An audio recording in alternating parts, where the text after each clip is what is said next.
ሰላም ጤና ይስጥልኝ ውድ የሄልዝ ኢንፎ ቻናል ቤተሰቦች፣ በዛሬ ቪዲዮአችን የምናየው ከ4 እስከ 5 ወር ድረስ ያሉ ህፃናት የሚያሳዩአቸው ወይንም የሚታይባቸው የእድገት ለውጦች ምን ናቸው? ህፃናት 4 ወር ሲሞላቸው የሚያሳዩት የእድገት ለውጦች ምን ናቸው የሚሉትን ይሆናል ማለት ነው። እናንተ ደግሞ የ4 ወር ህፃን ካላችሁ ማለትም ልጃችሁ 4 ወር ከሞላው እነኚህን የእድገት ምልክቶች መኖራቸውን ትገመግማላችሁ ማለት ነው። ከዛ በፊት ግን ቪዲዮአችንን ላይክ በማድረግ እንዲሁም ቻናላችንን ደግሞ ሰብስክራይብ በማድረግ የኛ ቤተሰብ እንድትሆኑ በትህትና እንጠይቃለሁ። በመጀመሪያ የምናየው የአካልና የእንቅስቃሴ እድገታቸውን በተመለከተ ነው ማለት ነው። ፊዚካል ዴቨሎፕመንት የሚለውን ስናይ ምን ለውጦች ይኖራቸዋል የሚሉን ስናይ ህፃናት በዚህ ወቅት እጅ እንዳላቸውና እጃቸው እንደሚንቀሳቀስ ስለሚያውቁ በእጃቸው ዕቃ ለመያዝ ይሞክራሉ። እጃቸው ቀና ወይንም ወደ ላይ ከፍ በማድረግ ይጨብጣሉ። እጆቻቸውን ያያሉ ማለት ነው። እጃቸውን ትኩር ብለው ያያሉ እና እጃቸውን ያንቀሳቅሳሉ። ጭብጥ ዝርጋ እያረጉ ጣቶቻቸውንም ያንቀሳቅሳሉ ማለት ነው። ሌላው በጀርባቸው ተኝተው ከነበረ ወደ ሆዳቸው ይገለበጣሉ ወይንም በሆዳቸው ተኝተው ከሆነ ወደ ጀርባቸው ይገለበጣሉ ማለት ነው። ከዛ በመቀጠል ጭንቅላታቸውን ያለ ድጋፍ ይይዛሉ። ክብደትና ቁመታቸውን ስንመለከት የሚኖራቸው የክብደትና ቁመት መጠን ሲወለዱ ከነበረው በእጥፍ ይጨምራል ማለት ነው። በዚህ ወቅት ሲወለዱ ከነበራቸው ክብደት በእጥፍ ይጨምራል።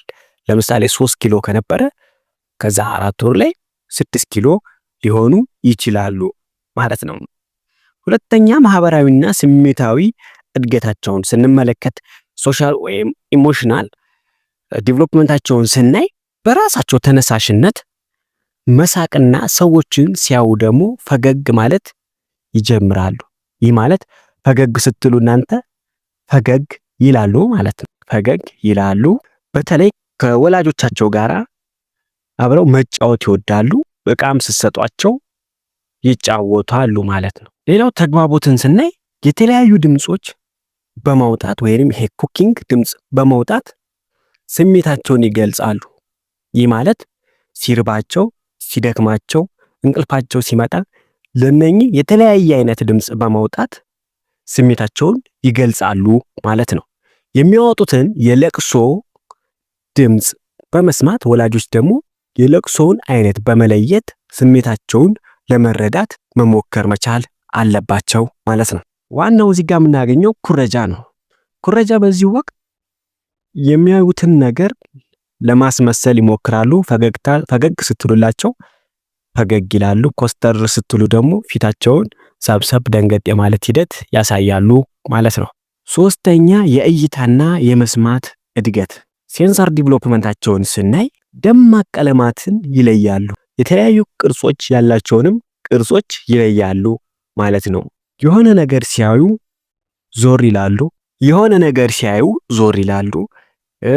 ድምጽ ሲሰሙ ወደ ሰሙት ድምጽ አንገታቸውን መለስት ያደርጋሉ ወይንም ዞር ይላሉ ማለት ነው። አራተኛ የአእምሮ እድገታቸውን ስናይ በዚህ ወቅት ህፃናት ምክንያትና ውጤትን ይለያሉ።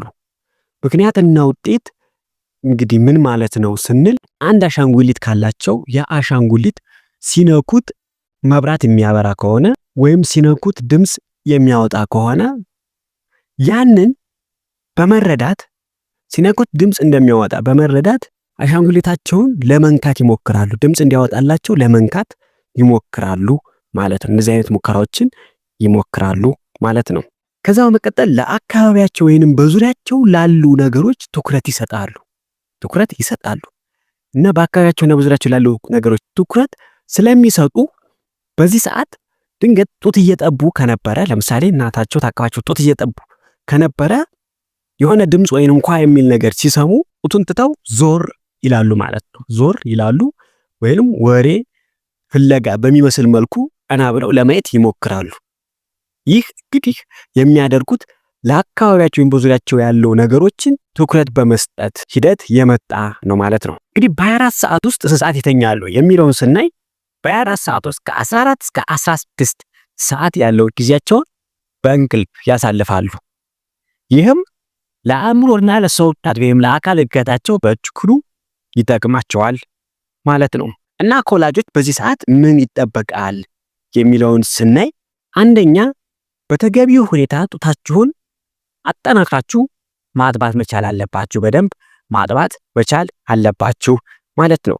ሁለተኛ የክትባት ክትትል እንዳያልፍ መከታተል መቻል አለባችሁ። በወቅቱ መከተብ መቻል አለባቸው። ሶስተኛ የሚጫወቱበትና የሚንከባለሉበት የሚተኙበትን በዙሪያቸው ያሉ ነገሮች ጽዱ ማድረግ መቻል አለባችሁ ማለት ነው። ሌላው ቴሚታይም ማሰራት ነው። በዚህ ሰዓት በሆዳቸው በማስተኛት የአካልና የሰውነታቸው በተለይም የጀርባ ጥንካሬያቸው እንዲዳብር ቴሚታይም ለተወሰነ ደቂቃ በሆዳቸው እያስተኛችሁ ማሰራት መቻል አለባችሁ። የተለያዩ ከለር ያላቸው መጫወቻዎችን በመስጠት የአእምሮ ንቃተ ህሊናቸው እንዲዳብር ማድረግ። የተለያዩ ከለር ያላቸው ደማቅ ከለር ያላቸው መጫወቻ ሲገዙ እነኛን መግዛት። ትንንሽ ወደ አፋቸው ሊገቡ የሚችሉ ነገሮችን አለመስጠት። ዋናውና ትልቁ ሚና ደግሞ በዚህ ሰዓት ህፃናትን በፍጹም ትታችሁ መሄድ የለባችሁ። ህፃናቱ ምንም እንኳን ቢተኙም እንቅልፍ ላይ ቢሆኑም ከስራቸው ትታችሁ መራቅ የለባችሁ። ምክንያቱም አንደኛ ሊንከባለሉ ይችላሉ ነክተው፣ ሁለተኛ የለበሱትን ልብስ በመሳብ ሊታፈኑ ይችላሉ። እናም በዚህ ሰዓት ህፃናትን ትቶ መሄድ ለኢመርጀንሲ ሲንድሮም ያጋልጣል ማለት ነው። መቼ ነው ወላጆች ማሰብ መጨነቅ ያለባቸው? መቼ ነው ወደ ሐኪም ቤት መሄድ ያለባቸው የሚሉትን ስንመለከት አንደኛ ድምፅ ሲሰሙ የማይዞሩ ከሆነ፣ የተለያዩ ድምፆችን ሲሰሙ ዞር የማይሉ ከሆነ፣ ቀና ማለት የማይፈልጉ ከሆነ፣ ምንም አይነት ምላሽ የማያሳዩ ከሆነ፣ ሁለተኛ እጆቻቸውንና ሰውነታቸውን የማያንቀሳቅሱ ከሆነ፣ ሶስተኛ ጭንቅላታቸውን መደገፍ ካልቻሉ፣ ቀና አድርገው ሚያዝ ማድረግ ካልቻሉ፣ ጭንቅላታቸውን ለመቆጣጠር ካልሞከሩ፣ አራተኛ ሰውነታቸው ከመነመነ ወይንም ኪሏቸው በጣም እየወረደ ከሆነ፣ ከዛ በተጨማሪ ለመተንፈስ የሚቸገሩ ከሆነ፣ በአፍንጫቸው ለመተንፈስ በሚሞክሩበት ሰዓት ለመተንፈስ የሚቸገሩ ከሆነ እነኚህንና መሰል አጠራጣሪ ምልክቶችን ካያችሁ በአቅራቢያችሁ ወደሚገኝ ሐኪም ቤት ሄዳችሁ ማሳየት መቻል አለባችሁ ማለት ነው። እና ለዛሬ ያስኩላችሁ ይህን ይመስላል ማለት ነው። ቻናላችንን ሰብስክራይብ ያድርጉ። ቪዲዮውን ደግሞ ሌሎችም እንዲደርስ ላይክ እና ሼር በማድረግ ያጋሩ። አመሰግናለሁ። ባይ ባይ።